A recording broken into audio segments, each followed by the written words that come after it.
Hello students, welcome to our channel Shweta study point. Students, आज का हमारा टॉपिक है समुदाय और समिति में अंतर। आज के हमारे इस वीडियो में हम समुदाय और समिति के मध्य अंतर के विषय में जानेंगे। तो आइए जानते हैं इस विषय में। मैकाइवर का यह कथन है कि समिति एक समुदाय नहीं है, बल्कि समुदाय के अंतर्गत ही एक संगठन है।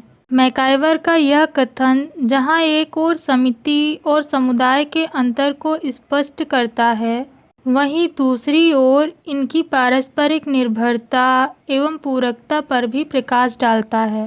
कहने का तात्पर्य यह है कि एक समुदाय के अंदर विद्यमान अनेक समितियों के द्वारा ही उन लक्ष्यों को प्राप्त किया जा सकता है जिन्हें समुदाय के लोग अपने लिए महत्वपूर्ण समझते हैं।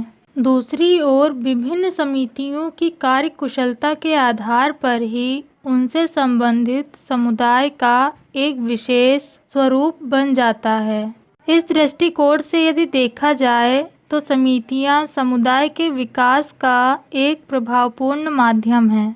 स्टूडेंट्स, विभिन्न समाजशास्त्रियों ने अपने अपने दृष्टिकोण से समुदाय और समिति में अनेक अंतर बताए हैं, जिनमें से कुछ इस प्रकार हैं। समुदाय और समिति के मध्य पाया जाने वाला पहला अंतर यह है कि समुदाय सामान्य उद्देश्यों की पूर्ति के लिए निर्मित एक संगठन है, जबकि समिति निश्चित उद्देश्य की पूर्ति के लिए निर्मित संगठन है।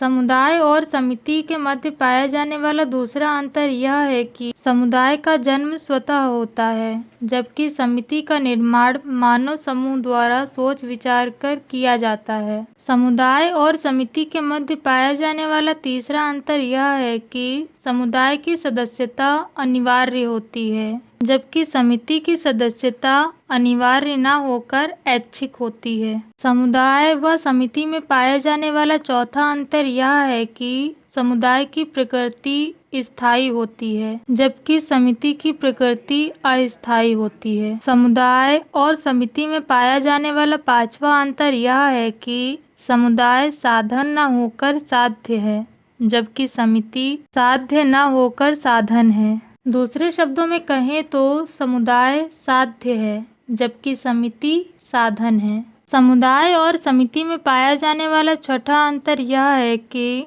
समुदाय असंगठित भी हो सकता है, जबकि समिति समुदाय का एक छोटा संगठन होती है। इन दोनों के मध्य पाया जाने वाला सातवां अंतर यह है कि समुदाय का एक निश्चित भौगोलिक क्षेत्र होना अनिवार्य है, जबकि समिति के लिए एक निश्चित भौगोलिक क्षेत्र का होना अनिवार्य नहीं है।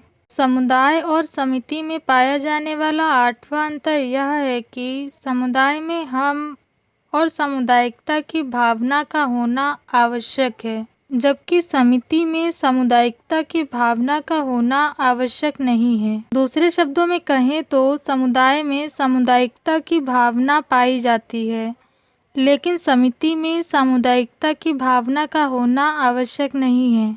समुदाय और समिति में पाया जाने वाला नौवां अंतर यह है कि समुदाय सामान्य नियमों और रीति रिवाजों से संचालित होता है, जबकि समिति विशिष्ट नियमों और कानूनों से संचालित होती है। समुदाय और समिति के मध्य एक अंतर सदस्यों की संख्या का भी पाया जाता है, क्योंकि समुदाय के सदस्यों की संख्या असीमित होती है, जबकि समिति के सदस्यों की संख्या अपेक्षाकृत कम होती है। समुदाय और समिति के मध्य पाया जाने वाला 11वां अंतर यह है कि समुदाय में अनौपचारिक और व्यक्तिगत संबंध पाए जाते हैं, जबकि इसके विपरीत समिति के सदस्य औपचारिक संबंधों से जुड़े होते हैं। कहने का तात्पर्य यह है कि समिति में औपचारिक संबंध पाए जाते हैं। स्टूडेंट्स, ये थी जानकारी समुदाय और समिति के मध्य अंतर के विषय में। अगर आपको मेरा वीडियो पसंद आया हो तो वीडियो को लाइक और शेयर ज़रूर करें।